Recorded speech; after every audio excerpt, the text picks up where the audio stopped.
We spend a lot of time on this channel ripping on religion, for good reason, but there are a lot of things that churches actually do really well, and we could learn a lesson from that. And I'm not saying that everything churches do, it's based in reality. We know it's not, but it doesn't mean we can't learn some lessons from them. I should say, for the purposes of this video, I'm only talking about Christian churches, and this list was inspired by an article by a guy named Matt Ward, and you could see his article linked down below. Churches give you a sense of purpose. People want to feel like they're part of something bigger. People want to feel like they're making a contribution to something they care about. They always want to feel like they're involved. And people will devote their lives to these causes. I mean, people will join churches led by people like Mark Driscoll just because they want to feel like they're actually part of something. Think about all the things you can do when you're part of a church. I mean, you can go on mission trips. You can teach Sunday school. You can volunteer. You can lead a small group. There are so many opportunities you have to feel like you're part of something bigger when you're involved with the church.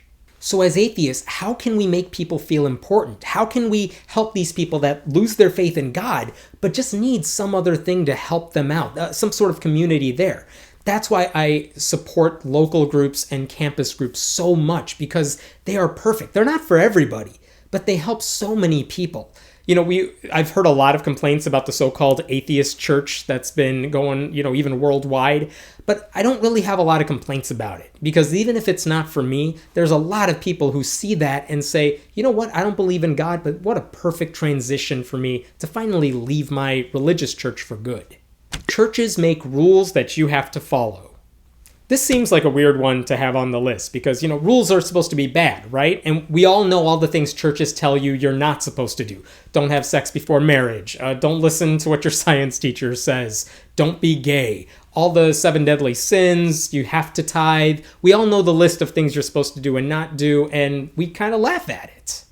But a lot of people need rules. They need someone to tell them what to do and what not to do. Have you ever had a personal trainer, or someone who's had a personal trainer? It seems kind of like a purchase you don't really need. It's like, just eat right and exercise. You don't need a personal trainer. But for some people, just saying that isn't enough. They need someone who's kind of in their face saying, we need you to eat this way. We need you to exercise this way. And that's the only way they're going to change what they're doing. And for a lot of religious people, they see those rules. They don't have to like those rules, but it does help them live their lives on a regular basis. The rules give people stability and a sense of commitment. So should atheists have rules? That seems kind of weird to say, because where would they even be coming from? I could say we all try to live by the golden rule, or I could even the Humanist Manifesto. It's like a list of rules for people who don't believe in God, and it's gone through a few iterations over time. You're not going to go to hell if you don't follow those rules. But there are actually ways atheists have tried to give your life some sort of restrictions on how you should live. And it's not quite as restrictive as some of the religious rules may be, but they do give you some guidance over how you should live your life. Churches offer community. If you lose your job, if you get sick, if you need help at home, your church has your back. I mean, they will take care of you no matter what you're going through. And that's one of the amazing things about a church community. Even small ones, I mean, they will take care of you. And that's one of the hardest things as an atheist, because what do we have that functions in the same way? I mean, and it's also one of the reasons people don't want to leave their churches, because it's not like they're just saying goodbye to God. They're kind of turning their backs on their entire social circles. So we got to have some way to tell them it's going to be okay. Even if you're leaving the church, we're going to take care of you. And by the way, that doesn't have to be a physical community. I get a lot of messages from people saying they're atheists and they feel alone. And what should they do? And I say, join a campus group. And maybe they're not in college. Okay, join a local group. Well, there is none in my area. Fine, then go start a group. That's not really my thing. Okay, fine, then join an online community. Go to Reddit Atheism and start telling people about what you're going through anonymously if you have to. The point is, there's got to be a community out there that will have your back, that thinks the same way you do, that knows what you're going through, and they will support you. If it doesn't have to be in person, but it is good to have that support out there. Churches have recurring revenue.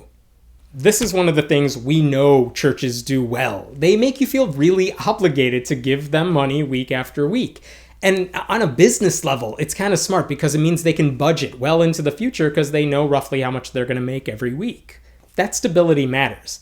I mean, it's one of the reasons a lot of people are sometimes afraid to quit their jobs and try something that may be risky but a little more lucrative. You'd be giving up on something very stable. So that recurring revenue matters a lot for the life of the church. I've seen a lot of atheist groups at all levels struggle because they find it so difficult to ask members and people who come to their meetings for money.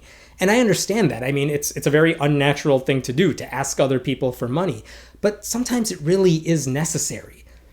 You may have seen a lot of people on YouTube start something called a page on Patreon. We've done it on this channel as well. And the reason is sometimes advertising rates are unreliable. You don't know how many people are going to watch your videos. And that means the Patreon income's a little more stable. But it means that you know how much you're going to make. It means you can forecast what you're going to do in the future. And I'm not saying you should try to make money for the sole purpose of lining anyone's pocket. That's not the point.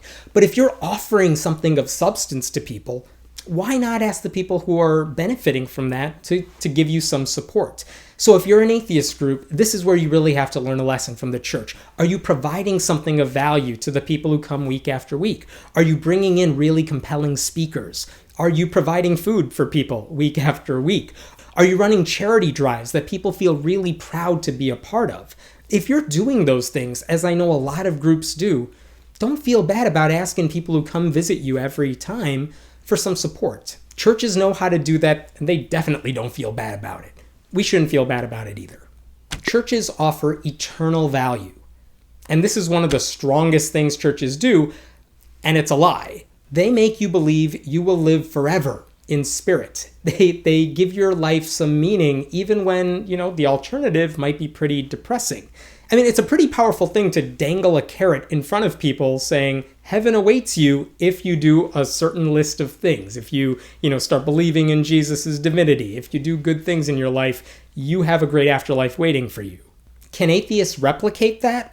Well, not really in the same way, but it is important for us to remind people how they can leave a positive legacy behind even after they're gone. And that may mean, how do you get people to become really powerful activists about the issues they care about? Or maybe they leave a legacy through the artwork that they make or the children that they raise. The point is, we all leave legacies behind. We all kind of have this afterlife, whether or not you believe, in any sort of religious beliefs. But the point is, how do we get people to realize that? And how do we get them to live a life that is really meaningful and fulfilling so that, they'll feel like they left something behind even after they're gone? We can do that as atheists. Church pastors tell great stories.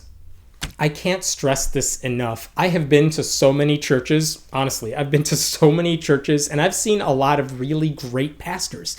And they know how to keep you awake during a sermon. They know how to use the perfect analogy to really hammer home the message they want to send. They know how to get people really interested and actively involved in what they're saying. As a teacher, I'm kind of jealous. I wish I had that power every day with my students. But the great pastors know how to do that really well. Those pastors know how to inject humor into their sermons as well. And I honestly don't see this very much in the atheist world. We're just not trained to be public speakers as a whole. I've seen a lot of people talk about, they can give me a list of reasons God doesn't exist, but I don't think atheists as a whole anyway, there are exceptions to this, I don't think atheists as a whole realize the power of a deconversion story.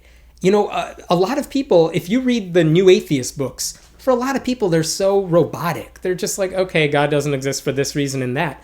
But Ayaan Hirsi Ali's story of how she left Islam, that's a really powerful story. That could compel people to leave religion in a way that, the best arguments from, Christopher Hitchens and Richard Dawkins could never do. This happens on YouTube all the time. I will see a lot of other YouTube atheists rant about anything and everything, and it honestly just does nothing for me. I don't learn anything from it. But when I hear someone telling a story, I'm really compelled to listen because now I know why this matters. The funny thing is we see this principle all around us all the time. If you look at some of the best-selling books in the past several years, Malcolm Gladwell, all those Freakonomic books, they're all about getting a message across, but through a whole bunch of really interesting stories, and they're really good at it. And even companies do the same thing. How many people love Apple products because they love the story of Steve Jobs and everything he stands for? And by the way, unlike pastors, we don't have to make our stories up. Reality is interesting enough. And by the way, Carl Sagan knew how to tell a story. Neil deGrasse Tyson knows how to tell a story. Every time they talked or they talk now, people listen because they have that power to really get a message across, and they know exactly how to get it to stick in your mind for a long time. So let's learn a lesson from them, and let's learn a lesson from pastors who do it really well. And by the way, I should add that, if I ever visit my parents on a weekend, and I think I've said this before in these videos, my mom will be watching Joel Osteen on TV. She's not a Christian at all, but she loves the way he gets his message across, and it affects her. It means something to her. Churches have personality branding. Speaking of Joel Osteen, have you ever seen any of his books? They always have his happy, smiling face on the cover. It's like plastered on. You can't get that thing off of him. And churches are often known by whoever their pastor is. And maybe that's a good thing, maybe that's not a good thing. Sometimes you can have a leader who's not exactly the pitch-perfect person you want him to be, and you end up with someone like Ted Haggard. That's not always a good thing.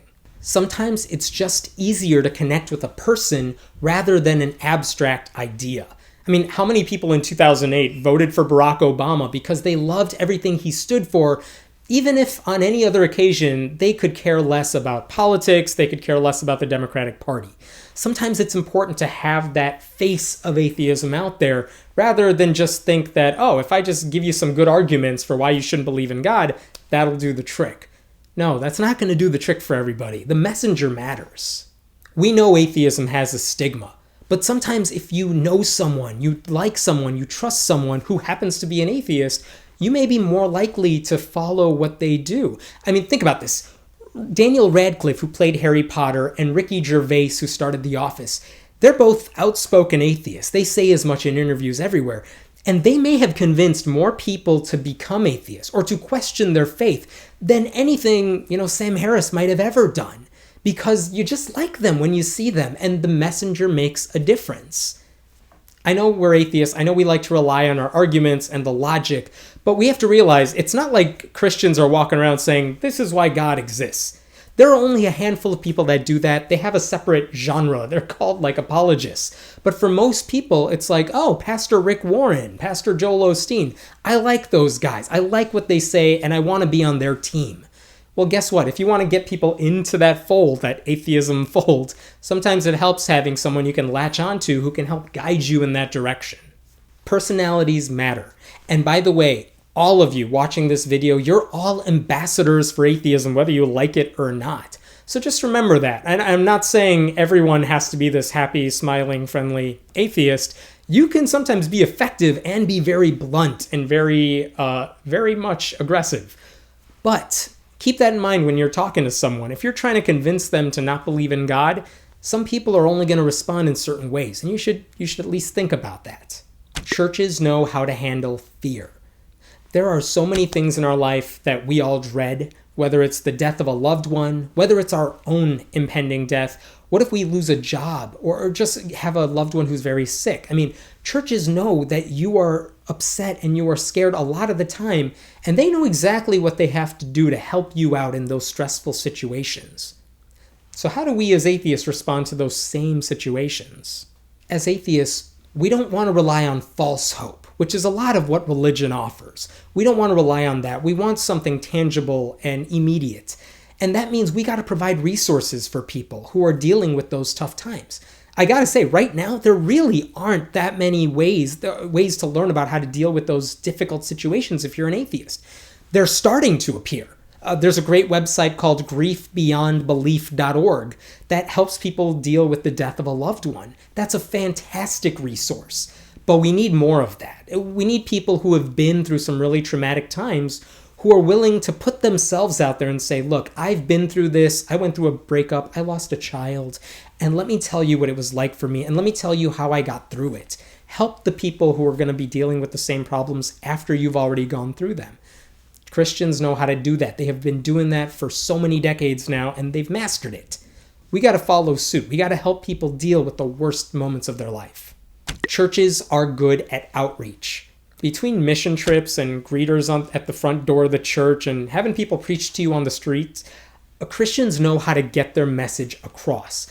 I'm not saying it always works, but they have so many different ways to get their message out there, to get the gospel out there. I mean, I've heard this from some of you, but how many times, even when you were a kid in school, how many times did a Christian say, become your best friend, not because they really liked you, but because they really wanted you to come to church with them? I mean, it's a classic bait and switch, but it's all about getting the message of Christ out there. They're really good at it. Most atheists I know hate that. They don't want to do any of those things. And I totally understand that. You don't want to pressure someone into becoming an atheist. You just kind of want to give them the seeds and let them figure it out on their own. Let it happen organically. But at the same time, we got to realize, what message are we putting out there as atheists? How are we getting people to hear what we have to say? So we have to ask ourselves, how do we talk about religion with other people? Are we assholes about it? Because that might not work. If we have an event going on at our school, how are we advertising for it? Is it in a way that's going to draw people in and really be interested? Even if you make YouTube videos or you have a website or whatever it is you do to get out the message, are you doing it in a way that religious people will actually want to have a conversation with you? Or are they just going to say, that person's a jerk, I want nothing to do with it, and you never make that connection? At least let's talk about those questions. Those are things we should all be thinking about, because I promise you, churches know how to do it really well. And even, some churches see someone on the street, they're not huge fans of that, but they have their own ways of getting through to their community, and it works. I'm not saying we should copy the church. Believe me, there are lots of things we don't want to do, just like them. But we also have the luxury of knowing what they do that we really hate, and we can avoid all that. We can learn a lot from Christian churches, from what they do well, about how to get our own message across. And maybe if we, followed some of these pastors, we could actually do ourselves a favor. My name is Hemant Mehta, and I write at friendlyatheist.com. Please leave a comment below, and we will be sure to check it out.